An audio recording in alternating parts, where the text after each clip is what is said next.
देख रहे हैं punjabkesari.com और मैं हूं आपके साथ कोमल पवार। पहलवानी का शौक रखने वाले दुलार चंद यादव स्थानीय लोकगीतों में जब गला आजमाते थे तो माहौल बना देते थे। उन्होंने कई गीत चुनावी अभियान के दौरान इंटरव्यू में गाए और गुरुवार को मोकामा में चुनाव प्रचार के दौरान उनका कत्ल कर दिया गया। अनंत सिंह से उनकी अदावत बहुत पुरानी थी और अनंत सिंह को वो छोटा सरकार मानते ही नहीं थे। एक इंटरव्यू में उन्होंने कहा था कि अब मोकामा में बड़ा सरकार आ गया है और उसका नाम है पीयूष प्रियदर्शी। बता दें, दुलार चंद यादव खुद चुनाव नहीं लड़ रहे थे, बल्कि वो मोकामा सीट पर अनंत सिंह के खिलाफ जन स्वराज पार्टी के टिकट पर चुनाव लड़ रहे पीयूष प्रियदर्शी का प्रचार कर रहे थे। और मोकामा की धरती पर बाहुबली का जोर वर्षों से चुनाव को रक्त रंजित करता आया है। गंगा की लहरों के किनारे मौजूद इस जमीन पर फसल और सियासत दोनों ही उर्वर है और इस बार मोकामा सीट बिहार के सियासत का पोस्टर बॉय बना हुआ है और इस सीट पर एक साथ कई वीवीआईपी उतरे हैं।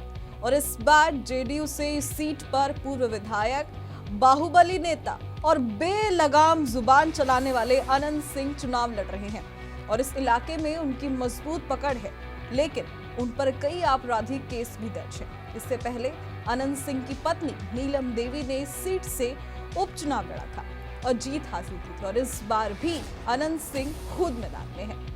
लेकिन इस सीट से आरजेडी की ओर से बिहार के दूसरे दबंग नेता सूरज भान की पत्नी वीणा देवी चुनाव लड़ रही हैं और आरजेडी ने भूमिहार वोट साधने के लिए वीणा देवी को टिकट दिया है।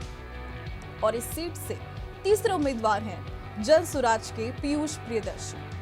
और पीयूष प्रियदर्शी उर्फ लल्लू मुखिया धानुक जाति से हैं और अति पिछड़ा समाज से आते हैं। मोकामा में पैर रखने वाले दुलार चंद पीयूष प्रियदर्शी का ही प्रचार कर रहे थे, तभी उन पर हमला हुआ और हंगामे के बीच उन्हें गोली मार दी गई। इस मामले में पुलिस ने दुलार चंद के परिजनों के बयान पर जेडीयू प्रत्याशी अनंत सिंह, करमवीर सिंह, कंजय सिंह और छोटन सिंह पर हत्या सहित कई धाराओं में केस दर्ज कर लिया है। और इसी के साथ मोकामा में राजनीतिक हत्याओं की लिस्ट में एक और केस जुड़ गया है और ऐसे में एक बार फिर से ये केस तो जुड़ गया है और साथ ही साथ बिहार चुनाव में सियासत अब और गहरी हो गई है। हालांकि इस पूरे ही हत्याकांड का मास्टरमाइंड कौन है, इस पर लगातार सवाल बने हुए हैं। फिलहाल अभी के लिए सिर्फ इतना ही, लेकिन देश और दुनिया की तमाम खबरों के लिए देखते रहें punjabkesari.com। नमस्कार।